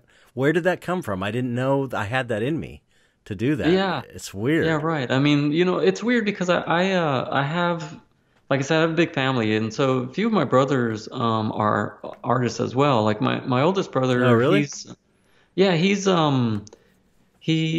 60, but he has a Wow. hard time. I mean, his full-time job is a nurse, but he's always painting on his off time, Mm-hmm. and it's totally different from my work, but I really like what he does, but he just never pushes it Right. because he I don't know, he hasn't gotten to that step. I think when it comes to with your art, like it's one of these things. It's like you're afraid to show it to the Mm-hmm. people, because it's tough at first. You're Yeah. like, I don't know if I want to show this off to anybody. And so, I kind of forced them over. It was recently, like this last weekend. I'm like, you're gonna make a website, and we're gonna like, get you in some shows Cool. and do things. And I sat three of them down at the same time, three of my brothers, and we worked on a website for each of them, and like we're gonna, start doing stuff because like you got to stop, you got to get out there and That's it's awesome. and do something. Yeah. So are you close with your brothers and sisters or Not all of them. yeah. My brothers, yeah. So pretty much all my brothers, we didn't grow up. None of us grew up super close. It was weird. Like we grew up in sets of threes, like Mm-hmm. litters, I guess.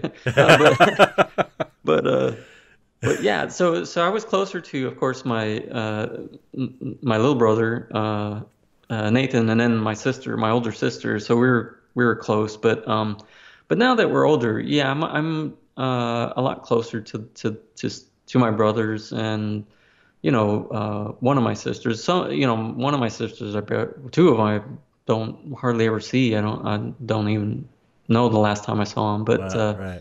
I mean that's the way it is. Well, definitely with my family. We just in a lot of ways it's like we're just strangers growing up together, and Right. it was an odd feeling.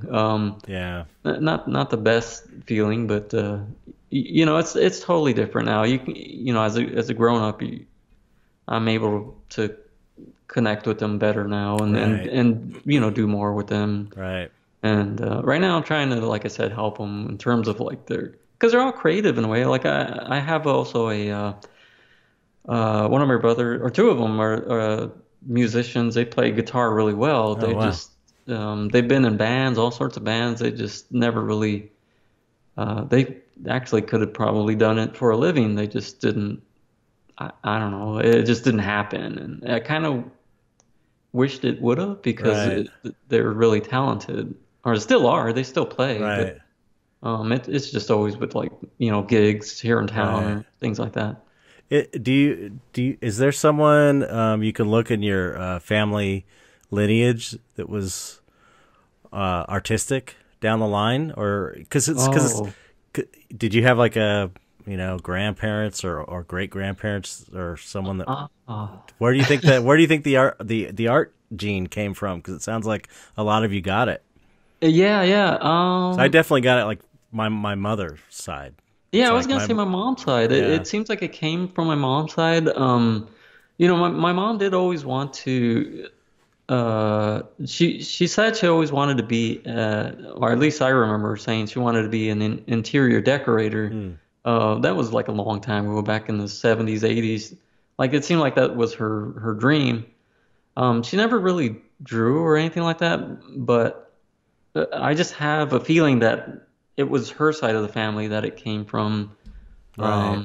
Because my dad, he doesn't seem so so creative in any way. Right. I just can't see it in him, but Right.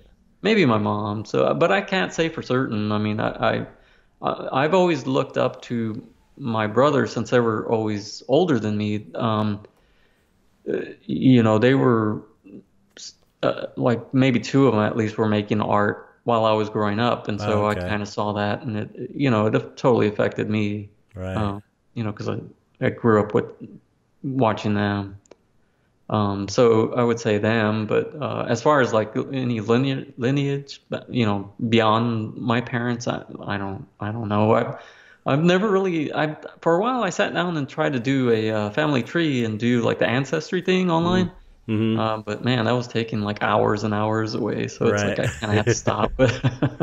I bring it up because um, I was just curious because my brother is a really great musician, and Mhm. and my mother was she used to draw, she used to paint, she was a writer, and then her sister, one of her other sister did pottery, and her other sister was a really amazing like illustrator, like really Oh amazing. well. But on the other hand, it's like, it's not only, it seems like dysfunctional families can also spur people to become artists because Yeah. it's a way to deal with all the shit you're going through. Uh-huh. So it's kind of like, I was just wondering because it sounded like you had a rough childhood that maybe contributed to your interest in art, but Yeah. how much, I'm just curious about, how much Yeah. is Well. genetic versus how much is environmental. And, I was just kind of All wondering, right. Yeah, yeah. Well, I for sure can say it was, that the like you're saying the dysfunctional part of it Hmm. that is I think has led to me doing what I do because I don't know. I mean, part of me it's just like like I know me, like I hold a lot of stuff in. In Hmm. fact, whenever I dig and I'm trying to dig for memories like of my childhood, anything like that, it like it's tough. I can't dig anything out. Right. So therefore, there must be tons in there that I can grab from. I And just don't know how to yeah, grab it and or where it's probably, coming from. yeah, probably painful stuff too, because usually that stuff is, repressed Right. because it was Yeah. so painful. I mean, I went to therapy. I did go to therapy in the early '90s. I think maybe Okay. for a couple of years it was like huge for me. Um, and I had that too. Like I didn't have access to these memories. Like there was like it was like right around the time my dad left, 5 years old Uh-huh. to, I don't know, 5, 6, 7, around there, 8. I just have, Yeah. it's like a blank. And, Right. and it was like by going to therapy, and they kind of like coax it out for you, like help you to coax it out, the therapist. And then Yeah. you're like, wow, I just totally don't even remember that this happened and this happened. And it's like, it's weird, it's a trip. It's Yeah. so frustrating to have all this stuff inside that you can't access because Yeah. your It mind won't is. let you do it because it's so painful. You're trying to protect yourself. Yeah. Yeah, yeah, I'm sure that's what, I just never took the time. I probably should go to therapy, but honestly, I don't feel so bad. Well, Like yeah, I if it's not you know, I wouldn't have gone if it was. The only reason I went is because it was affecting my marriage, because it was manifesting in like obsessive compulsive oh no. stuff. It was like Yeah. starting, it was coming out, and it's like, okay, you have to deal with this or you're gonna lose your marriage. And it was like, Oh all yeah. right, this is kind of, I have to do this. I didn't want to do it, and I didn't think I needed to do it. And then I got there, I was like, oh shit, I'm completely fucked up. And But it helped you? yeah, Oh, nice. Okay. it was life changing for sure. It was like, Yeah, but if that's it's good not, then. that's what it's for people who need it. And if you cope and you're good with your family, it's like you don't have to. Yeah. A lot of that stuff you just discover throughout life. You it just comes out naturally. I just kind of had to do it because it was, Yeah. sink or Right. swim situation for me. So, yeah, interesting. Yeah, I do remember that feeling though and I still feel it in some ways, just the frustration of not being able to easily access that stuff. Yeah. Knowing it's there and just like, I can't get to it. It's like right there. Yeah. It's in me. It's in my head. I can't, but I can't get it. The only things that kind of stick out to me are when, say, something, crazy would happen. Okay, I always try to. I remember 'cause I was talking about this not too long ago. That one of the earliest memories I had was like in elementary, because like I said, a lot of things are just kind of stored away and they're just locked in there, and I'm digging them out is like I don't know, but I remember that there was a group of kids. They were like, "Hey, Jason, we want you to go stand behind the wall, and then when this kid comes running by, you stick your leg out." I'm like, "Why would I do that?" They're like, "Just do it." And like a dummy, I'm like, "Okay." And so I go back there and I stick my leg out, and then they're like, "Stick your leg out," and the kid's running by and he trips over my leg. And I'm like, oh my God, Right. because he goes tumbling and he scrapes his knees and stuff. I'm like, oh man, I'm an asshole. Why did I do that? and so I got in trouble, and it's like that sticks out like a sore thumb Right. because something weird happened. Yeah. I got but one. I totally have a memory like that. It's like this kid told me. This one kid told me. He was like, go. This guy's pants are really thin, so go and rip his pants. And I was like, and I just did it for some reason. I like ripped his pants at his bottom of his pant leg. I went up to him and I went like all the way up to his underwear, and he was so embarrassed and he ran home, and I felt so awful. And the other kid was just laughing. Oh, and it was man, like, yeah. that's one of those memories that I'll never get it out of my head. I felt so awful for it. And I was like, Right. why did I do that? Exactly. Yeah, man. It's crazy. Yeah. I still feel bad. I mean, I did. Right, I do too. That's why I'm like, man, bad I'm about poor it. kid. It's like, I reconnected with that guy, a few years ago on Facebook. Oh, really? Yeah, You told him sorry? Like, yeah, I totally apologized. Oh, really? And it's like, Oh, no. I don't even think he remembered it. He just didn't even think. It's like half the stuff we're all hung up on. People don't even remember it happened. You know what Right, I mean? I know. We're Are you worried about something? beating ourselves up for like 40 years over something that the other person doesn't even remember. It's so ridiculous. Yeah. So, what do you have going on in the future? I mean, do you have like plans for your artwork? Do you have shows lined up? I mean, do you have like an overall goal, or are you just kind of like following this thing and seeing where it goes, or? Yeah. Well, the goal right now basically is because for a while there, I stopped working with galleries, and that always felt weird to me, that I was not doing gallery work. But like I said, I did so many of them, and like it left me with a strange taste in my mouth, I guess. I just wasn't. I was really unsure about it, and not only that, like there is. Direct access to people buying art online right now. Right. And that's fine with me, but part of it is like, well, I don't like the fact that this doesn't get like eyes directly on Right. it, like Doesn't get at seen a in show, person. and it feels Yep. weird to me. And so right now, what I'm trying to do is build that back up, but build it back up in a way where it feels right. Like if I connect with the gallery, if they want a relationship, Right. I'm down to grow that. And so I'm trying to rebuild on that where I can be able to have galleries to go to and do bigger things.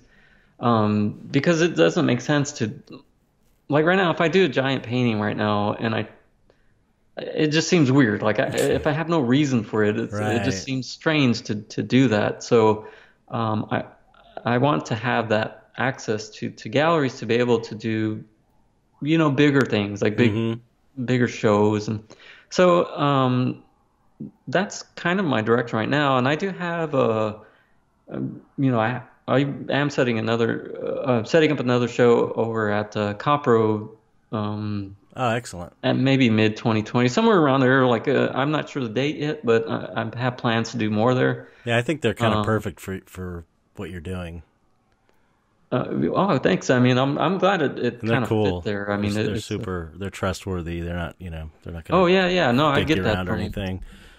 Yeah, yeah. But and then I have another show at oh God, I don't remember the gallery name, but it's in Australia oh, at the end of 2020. is it Bain Art Gallery or No, no, no. Well, I have group shows there, but geez. is it the other one? Because there's like Yeah, another. it's There's the like other Bain one. Art, and then there's another one. Yeah, it's the other one. Yeah, It's I should like probably look at for it yeah. so I don't sound like a dummy, but because I'm showing there and it's like I don't know the name. Uh, Right. Yeah, I know what you're talking. I know what you're talking about. It's like the other yeah, gallery in the gallery. Australia. That's terrible, man. I Here, mean, hold on. I'm gonna get the name because this okay. is silly. But Is it Outre? yeah, Outre? yeah, yeah, that Yeah. one, yeah, Okay, one. that's it. Funny. Yeah, yeah, yeah. I don't even know. Is it Outre? Outer? But yeah, but Outre. I I'm don't know. showing Yeah, there yeah. with Andy Kehoe and Oh, cool. uh, Chris Saul, I think. But so yeah, so I have a show there, but that's kind of what I'm focused on. What I'm doing right now because it's not easy because of course I got a family and things, so I have to continue painting these smaller works. Right. Yeah, that's what I was That going to ask you. Is that do you do the smaller works because you can sell yeah, them? to survive. Yeah. Yeah. Yeah, that's same here with the studies that I do, the little studies. It's like, Yeah, you yeah, know, yeah, I know you're constantly going, and that's just part of it. Is like I'm not at a point where I can just rely on gallery shows. It's right. just not there, and so I have to, obviously do these smaller pieces that, Mm-hmm. unfortunately, I do have like, people interested in that work. So, I mean, it works out, and it's great to have that support and to be able Yeah. to keep moving forward. It's pretty awesome. But yeah, but the ultimate goal really is just to do bigger things at with galleries and maybe hopefully some museums at some point. But Mm-hmm. it still takes quite a bit of learning and even really trying to put out a good show because and my mind sometimes feels a bit scrambled where it's like I have to have this one cohesive idea that all these pieces can relate to, and it's not always easy, but uh, it's all I'm still trying to figure all that out because I feel like I was off for a long time. I was doing things and I liked what I was doing, but I felt like I was off track, sort of. Right. Yeah. And I went off and did sculpting too for a bit, Mm-hmm. which was really fun. I was creating these little monsters and stuff with what's it called? Magic Sculpt with the epoxy Oh, clay. right. Yep. Yep. Magic Uh, Sculpt. that was always fun, and I really enjoyed it. But at a point in time, it started affecting my skin. The Yeah. whatever vapors are coming out of it. Right. It just I know it wasn't good for me. Yeah. Right. And I started using a mask and gloves, and then uh, the eyewear. At a point, it felt like, why am I doing this to myself? It Yeah. just felt Yeah. like I was wearing Did a hazmat suit at yeah. some point. Like I had just to make these things, and Did you ever try like oil-based clay that uh, and gets molded and cast and any of that stuff? yeah. In fact, when after I started using it, you did recommend a clay. It was a few years back. You did, and I bought some, and I played with it. But at that point, I was like, you know what? I'm just gonna paint. Right. I just want to paint. So Yeah, yeah. You got, unless you want to delve into that whole thing, you got to find someone to mold and cast for you. And if yeah, it's an investment, it's a financial investment, it's a time investment to figure out how to do it. And, yeah, so it's kind of And paintings Well, are way easier to do than, than all that stuff. yeah. Well, you know, at some point, hopefully, I can do more again. It's just I felt like, it just felt like too much going on. Like, and Right. I was trying different avenues, and it's like I don't want to be all over the place. I need to just Right. figure this out and move forward. And Yeah. so that's kind of the place I'm in, and I feel like I'm at the beginning of that spot Hmm. where, I was off track for a while, and now I feel better about direction. Well, that Copro show was a strong place to start this new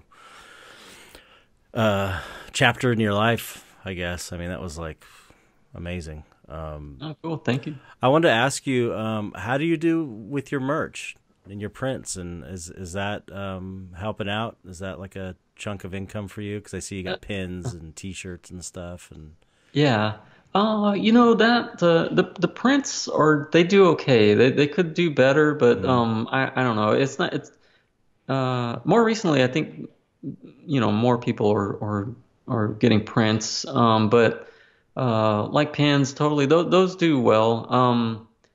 I think honestly what I'm trying to figure out right now too is how to do more with in terms of multiples, like right, how can I do something uh, that has more of like my personal touch on it instead of just right, printing, and it I've always been wanting to do, or for the longest time I've been wanting to do either screen prints or like lino prints or something different where I can go in and add like paints on top, do a few lines here and there.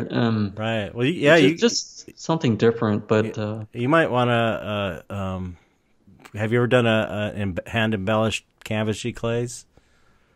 done a ton of the giclées, but not. I don't ever hand embellish them.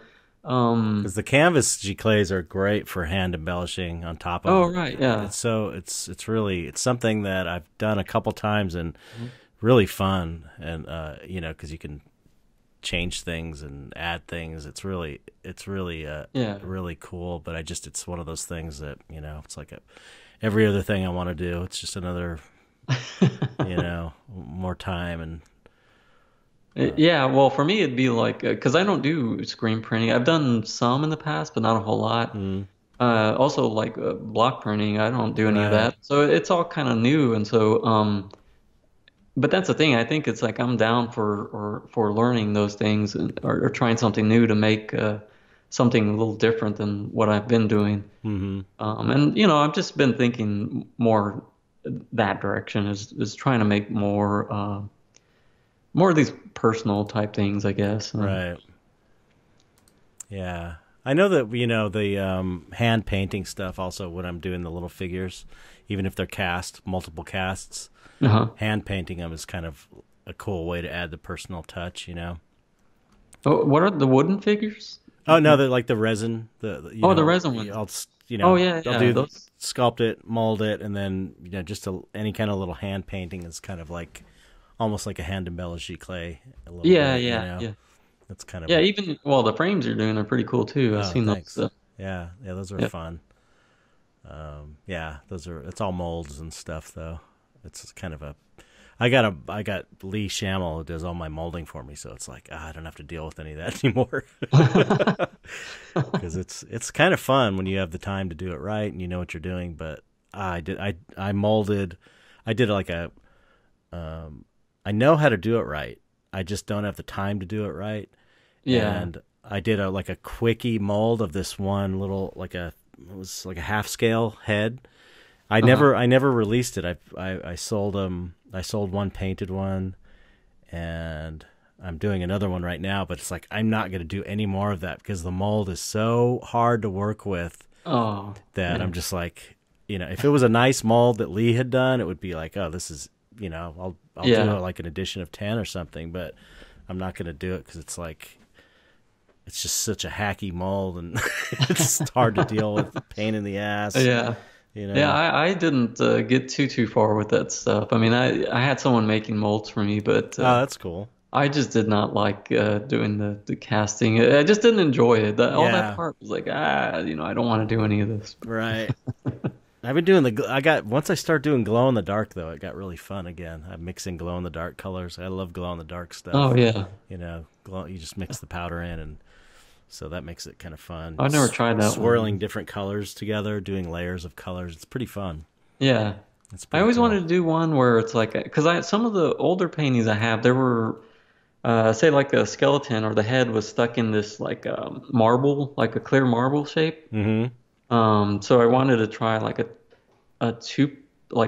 two-part one where it's like one, like first I would do the skeleton with the skull, and then wrap it with like a clear something. Yeah. To do a swirl of color. Yeah. But I don't know, all that stuff.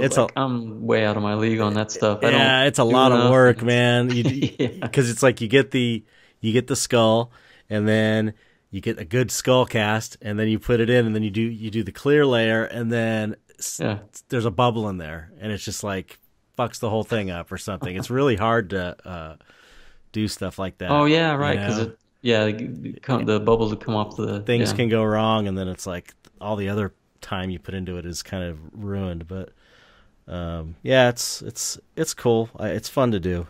But I know what you mean. Yeah. Maybe in the future. I mean, like I said, I'm still like I don't know. I'm still trying to organize my shit. Yeah. Yeah. Well, you have this nice big studio now, or a nice clean. Yeah. That's the exciting part. I gotta start filling up the walls. Right now I got some blank walls on. I made sure to leave a lot of room for wall space just so I can hang it while I'm working. Wow. But there's nothing on it right now. Do you have good lighting in there? Yeah. So far, I'm still trying to figure out the light on my my desk because you get too much reflection. But it's decent lighting. It's good enough for me. It works okay. I have a really good. I could send you a link to this lighting setup that I found on YouTube that this guy does for his studio. It's just like a cheap, good lighting setup, and I've been using that for years. It's really, cost me like $100. It's the fluorescent. It's like certain tubes that simulate daylight. Do you always work on you always work on an easel though, right? Yeah. I guess it's different if you're working on. Do you work on like a drafting table or a flat? Yeah, I have a drafting table that. So you have to be careful about. So it gets a lot of glare from any top lights. Right. So it sometimes it's tough getting the right lighting, but I do most of my work flat right now. It's just the way I've kind of been working for a long time. But like I said, I did set up my easel, so I started. Actually, I was just starting today to paint something on there, which I'm not used to painting on the easel. Mm-hmm. Like I did it more in the past, but it's been a long time. Yeah. I just prefer doing it flat. That's funny. Interesting. Whatever works, man. I mean, it's obviously working for you, so I wouldn't change it. Oh. Well, we're coming up on, almost 2 hours, so. Already? That's quick. Yeah, we're like 1:45, so I guess we should wrap it up. I mean, it's really excellent talking to you. It's good talking to you, man. Great conversation. It's good to finally learn about you and hear about your interesting process. Yeah, awesome. Well, thanks for asking me to come on. I'm a huge fan. So thank you. Yeah, people should definitely check your work out if they don't know it. Go check it out, please. Yeah. I'll put the description in the links and everything. But what's your Instagram and your website and all that stuff? Okay, so my Instagram is just my name. It's at Jason Limon, and that's Limon. And my website is you can same. It's just my name jasonlimon.com. Right. Yeah, that's mainly the two tools I use. I don't use Facebook and all that stuff anymore. It's not. It just doesn't work. The Facebook's a different beast. I mean, I just gave up on Facebook. Oh, really? Yeah. I'm about there. I'm sick of Facebook. Well, cool. Well, thanks for coming on, man. I appreciate it. It was excellent talking with you. Good luck with everything, and we'll stay in touch.